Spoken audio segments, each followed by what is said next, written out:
Mission activate.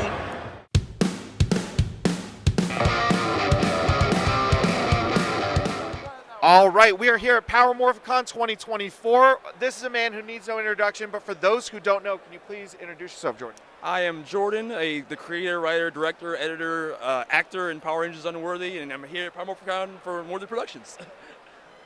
I saw the panel yesterday where we got to see multiple things coming from the Unworthy universe, the dark multiverse as it's been called for certain aspects of it, and the episode 5 stuff was insane. Like, not trying to blow smoke, but like episode 5, I was telling him about it at dinner. I'm so hyped based on the footage you saw. It's very clear that there's been a progression from episode 1 to everything we saw yesterday. Was there a specific moment for you that you really went like, okay, we have officially gone to the next level with either production or fights or anything overall? I think episode 4 is where you can really see the jump in our production quality. And that's because we started getting more experience. We started working with more experienced filmmakers as well. Lighting really took things up a notch. Yep. And now I've even gotten into cinematography for things like Ninja's Oath and stuff like that. But yeah, it's been a journey. It's definitely, episode 1 to Psycho Menace is a giant leap. So. And Psycho Menace is a good point. So for your series, it was very linear in terms of 1, 2, 3, 4, and then 4 and 5 has been a gap, but that doesn't mean that you haven't put stuff out. So what kind of led you to put those different stories that are still in the same universe but aren't the 4 to 5 kind of progression? What made you take all these different journeys with Psycho Menace and Last Ninjetti and now what we're seeing with the 2017 stuff? What kind of led to those stories being involved as opposed to just the one that you started initially? That's a good question. Number 1, I love the MCU. Okay. Well, phases 1 through 3. I knew where you were going, but yeah.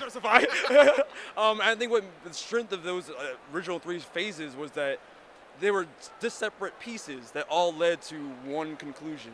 And I mean, another answer is this guy right here is so OP that we've seen that even our Rangers of the original 1 through 4 episodes, I love that you guys in your review of the episodes talk about this, like, how are they going to beat that guy? Yeah, it's a question I still am looking forward to the answer to. And the answer is part of that, why I went into other storylines of like Ninja's Oath, Psycho Menace.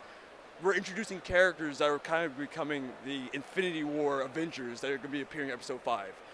And then that's going to be partly why, where we're going is going to be an epic battle that requires more than just our original 5 sets of Rangers and how their powers intermingle. I lay the seeds of a lot of different things in those side stories that when you see episode 5, you're going to understand why some things happened in Ninja's Oath and in Psycho Menace that is going to peak in the battle. You haven't been shy about talking about your influences of loving Mighty Morphin, loving in space, loving also within Mighty Morphin the Ninjetti stuff that sometimes feels glossed over. Talk to me about how you led the story to the 2017 universe. What kind of brought that about more recently? I just love touching on everything Power Rangers. Like, I love the whole franchise. Obviously some seasons more than others. But even things like Megaforce I wanted to show love to if I can. Always if it makes sense, first and foremost. And the 2017 movie, I think it's underrated. 2/3 of that movie I really like, all the character development stuff. I just think the Power Ranger stuff was a little bit lacking, and I kind of want to pay homage to that in the beginning of episode 5. So that's part of what's going to be happening in episode 5 is the 2017 sequence. That's awesome. I really look forward to seeing that too. With kind of all of these different aspects, obviously with the core suits of Unworthy, the basis is Mighty Morphin. That's very clear. That's obviously deliberate. But you've made everything your own to the point that people are here cosplaying with your designs. What was that like the first time you went to an event or a convention or something where you saw people being Unworthy characters that you helped create? I mean, there's a NinjaCon walking around here, which is crazy, directly inspired by what we're going to be doing the fact that he made the suit before I finished our version of the suit. Yeah, kind of crazy with that, but I saw that same guy. It was really cool to see. It's just so heartwarming to see fellow fans be inspired and loving the work that, I'm also obviously a Power Rangers fan, so seeing other people with the same passion say that we're doing things on par with the franchise it's an overwhelming feeling. One other thing I want to touch on is obviously, starting episode 1, very humble beginnings. How did you get to the point where now you have other universes that you're crossing over with, having previous Ranger actors come in. What kind of led to that? Was it just the positivity of, this project and putting your passion into it, or was there a turning point of so-and-so set me up with this person? Like, kind of walk us through how you got to this level that you're at with Unworthy. A little bit of A and B. It's I think passion begets passion. It's like a little flame that the longer you pour your energy into it, the bigger it gets. And it's like other fans see that. It's like a moth attracted to the flame.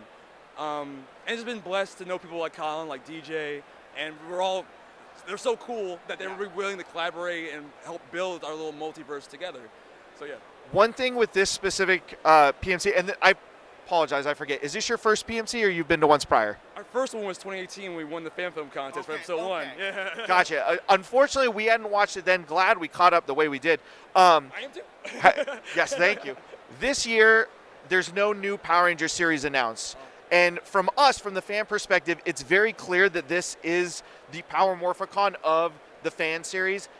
What has it been like from you just being at the con, from the behind the table perspective of things that people have told you about the series and the impact, and just kind of this con as a whole feels different, where it's more the fans kind of driving it forward with Power Rangers as opposed to Hasbro's Power Rangers driving it forward with fans? Yeah.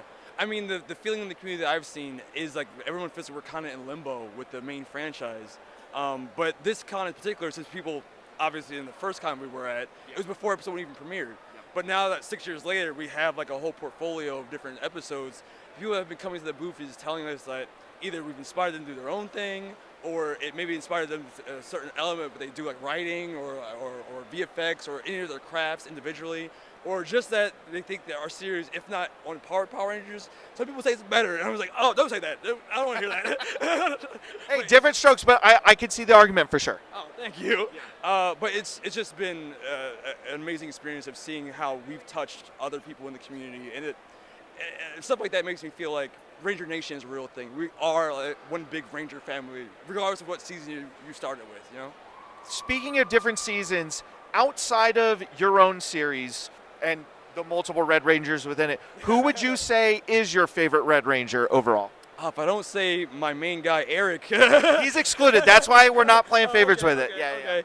I mean, it's pretty surreal as a fan to be even working with someone like Christopher Kamen Lee, because I think most people would say In Space kind of saved the franchise, right? And in many ways, yes. Same for me. So to be working with the guy that at the time when I was younger, I was like, oh, it's new Tommy. Like, that's been incredible. So I